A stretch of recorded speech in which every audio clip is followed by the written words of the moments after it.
नमस्कार मित्रांनो, मी कविभूषण यांच्या कवनांचा रसग्रहणाची एक शृंखला घेऊन तुमच्या पुढे आलेलो आहे. मी यात तुमचं स्वागत करतो. आपण प्रत्येक भागात एक नवीन कवन पाहतो आहोत. कविभूषण या भन्नाट माणसाने उत्तर प्रदेशात जरी जन्म घेतला असला तरी ज्याला भाग्य मिळालं शिवछत्रपतींच्या राज्य दरबारात शिवरायांवरती लिहिलेली कवनं सादर करण्याचं.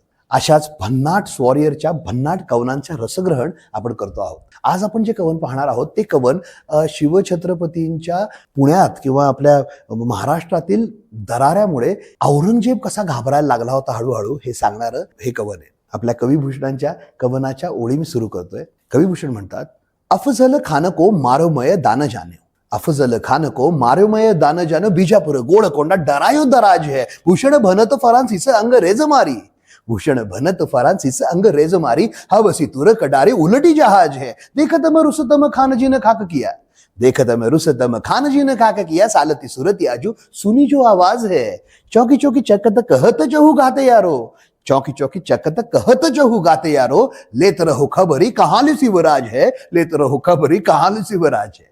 मला थोडंसं हसणं आवरलं नाही, कारण की कवनच इतकं गोड लिहिलंय आणि औरंगजेबाच्या फजितीवर आहे. रसग्रहण करूयात.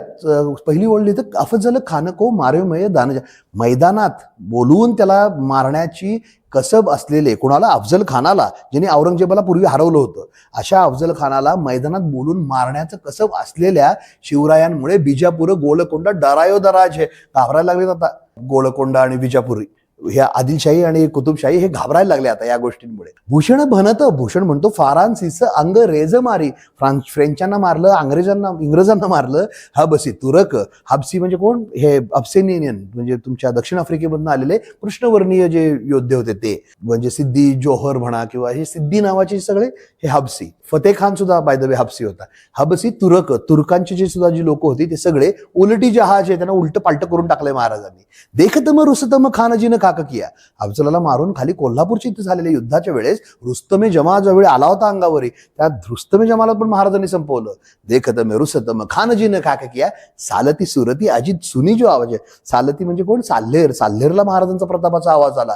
सुरतेमध्ये सुद्धा अजून दहशत आहे महाराजांची. हे सगळं महाराजांनी केल्यामुळे औरंगजेबावर काय प्रभाव पडलाय शेवटच्या ओळीत लिहिलंय, चौकी चौकी चकत कहत चहू गाते यारो. हा जो चकता वंशाचा राजा आहे त्याच्या चौक्या चौक्या लागल्यात सगळीकडे. कोण? औरंगजेब, आलमगीर. तो आता लोकांना सांगायला लागलाय, देख लेत रे हो खबरी, बाबांनो काळजी घ्या, बातम्या आणत राहा, कहाल्यो शिवराज, हा शिवराय माझ्यावर तर नाही ना आलेला. चौकी चौकी चकत कहत चहू गाते यारो, लेत रहो खबरी कहाल्यो शिवराज है, लेत रहो खबरी कहाल्यो शिवराज है. भन्नाट आवडलं? मराठी भाषांतर मंदार मालेतलं ह्याचं काहीसं असं असेल, बाहू प्रतापे रणी अफजुल आला, बाहू प्रतापे रणी अफजुल आला, उभा पाडला पाडिला तो बळी, जाणो विजापूरच्या मंदिराचा उभा पाडिला स्तंभभूमी स्थळी, हबसी फिरंगी फरांसीस यांची जहाजे जली पालथी घातली, हबसी फिरंगी फरांसीस यांची जहाजे जली पालथी घातली, आला शिवा कोठपर्यंत सांगा शहाच्या मनी काळजी लागली, आला शिवा कोठपर्यंत सांगा शहाच्या मनी काळजी लागली. भन्नाट. पुढच्या भागात भेटूयात नवीन कवन घेऊन. तोपर्यंत जय शिवराय.